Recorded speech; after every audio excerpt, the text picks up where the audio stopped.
So hello friends, welcome to my YouTube channel.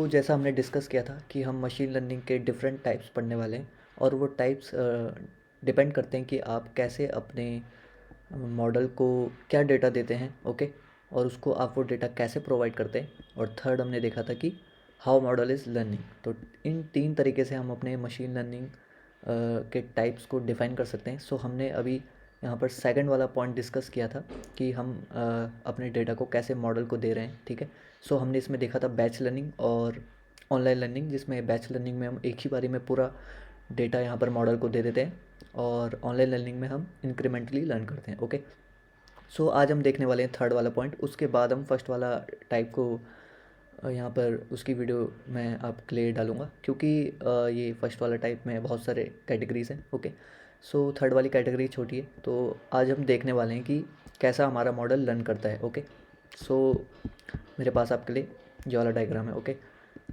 ये है हमारी इंस्टेंस बेस्ड लर्निंग। ओके, अब हम देखते हैं कि इंस्टेंस बेस्ड लर्निंग क्या होती है। Okay guys, instance based learning का मतलब है कि जो हमारा मॉडल है वो ट्रेनिंग के टाइम पे यहाँ पर कुछ भी नहीं सीखता है। ओके, तो मतलब यहाँ पर ट्रेनिंग के टाइम पे कुछ भी काम नहीं हो रहा है।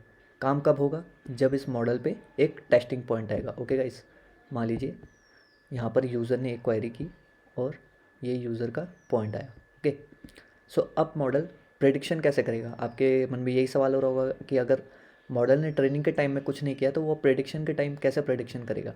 तो यही होता है हमारा instance based learning. Okay, model training के टाइम पे कुछ नहीं करता। जब उस पर नया क्वेरी पॉइंट होता है तो वो प्रेडिक्शन कैसे करता है? अपने सारे नेबर्स की डिस्टेंस कैलकुलेट करेगा। ओके, मैं आपको समझाता हूँ। ये क्या करेगा? जैसे ही नया पॉइंट आएगा ये सबसे अपनी डिस्टेंस कैलकुलेट करेगा। ओके, मान लीजिए ये पहली डिस्टेंस उसने कैलकुलेट की। ओके, फिर ऐसे करके वो इससे भी अपनी डिस्टेंस को कैलकुलेट करेगा। ओके, ऐसे करते करते ये सबसे अपनी डिस्टेंस कैलकुलेट करेगा। अब ये देखेगा, इसमें आप एक पैरामीटर सेट करते हो। मान लीजिए आपने उस पैरामीटर को 3 सेट किया है। तो जब ये सबसे अपनी डिस्टेंस निकाल लेगा, तो जैसा आपने 3 वैल्यू सेट करी थी, तो ये अपने सबसे करीब वाले 3 नेबर्स को देखेगा। ओके, मान लीजिए उसने सबसे करीब उसने इन तीनों नेबर्स को देखा। अब वो देखेगा कि इन नेबर की क्या लेवल है। मान लीजिए ये यस है, ये नो है और ये नो है। ओके, दो नो है। ओके, 3 में से 2 नो है, तो मेजॉरिटी काउंट के बेसिस में ये भी अपने आप को नो मान लेगा।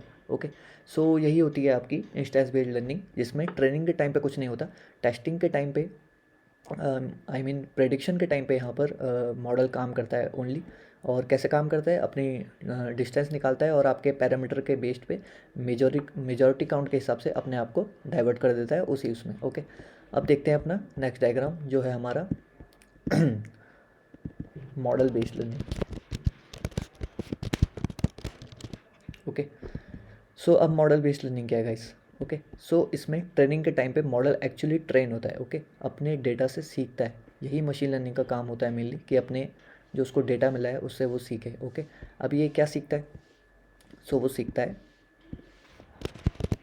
पैरामीटर्स। ओके, आपको पता होगा गाइस, मशीन लर्निंग में कोई भी एल्गोरिथम है वो मोस्टली एक मैथमेटिकल फंक्शन पे डिपेंड है। मान लीजिए जैसे ये है, इस पे जो हमारा मैथमेटिकल फंक्शन लगेगा वो है y=mx+b।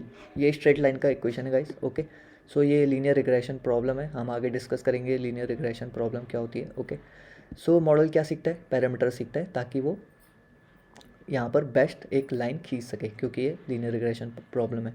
वो पैरामीटर ढूंढेगा और उसकी बेस्ट लाइन क्या होगी? कुछ ऐसी होगी। ओके, ये मॉडल ट्रेनिंग के टाइम पे एक्चुअली लर्न कर रहा है, कुछ डेटा से सीख रहा है। और प्रेडिक्शन के टाइम पे क्या होगा? जैसे ही कोई भी नया क्वेरी पॉइंट आएगा, मान लीजिए कुछ यहाँ पे क्वेरी पॉइंट आए, तो वो कैसे प्रेडिक्शन करेगा? इस डायरेक्शन में ऊपर जाएगा और यहाँ से वो y की वैल्यू फेच कर लेगा। तो जैसा आपने बेसिक डिफरेंस देख लिया गाइस, इंस्टेंस बेस्ड लर्निंग में क्या हुआ? ट्रेनिंग के टाइम पे कुछ भी नहीं हुआ। ओके, मॉडल पूरे डेटा पे डिपेंड कर रहा है, क्योंकि जब वो प्रेडिक्शन करेगा तो उसको इस डेटा की ज़रूरत है। अगर ये डेटा ही नहीं होगा तो वो कहाँ से प्रेडिक्शन करेगा? वही मॉडल बेस्ड लर्निंग में मॉडल एक्चुअली डेटा से सीख गया है। अब आप इस डेटा को हटा भी देंगे तो उसने ये पैरामीटर ढूंढ लिया है। मान लीजिए ये उसने लाइन ढूंढ ली है, तो अब आप इस डेटा को रिमूव भी कर देंगे तो उसको इस डेटा की कोई ज़रूरत नहीं है, क्योंकि वो ऑलरेडी इससे सीख चुका है। जब भी उस पे नया डेटा आएगा वो उस लाइन के बेसिस में प्रिडिक्शन कर लेगा। ओके, सो यही बेसिक डिफरेंस होता है इंस्टेंस बेस्ड लर्निंग और मॉडल बेस्ड लर्निंग में। इंस्टेंस बेस्ड लर्निंग ट्रेनिंग के टाइम पे कुछ नहीं करता, ओनली प्रिडिक्शन के टाइम पे अपनी सारी कैलकुलेशन करता है, तो ये स्लो भी हो सकता है। वहीं मॉडल बेस्ड लर्निंग ट्रेनिंग के टाइम पे अच्छे से सीखता है अपने डेटा से, और इसको डेटा की बाद में ज़रूरत नहीं होती है। सो ये मेमोरी एफिशिएंट भी आप इसको कह सकते हैं। और जब इस पर नया क्वेरी पॉइंट आता है तो ये जो उसने सीखा है उसके हिसाब से प्रिडिक्शन करता है। ओके, सो होप आपको समझ आया होगा। Thank you guys.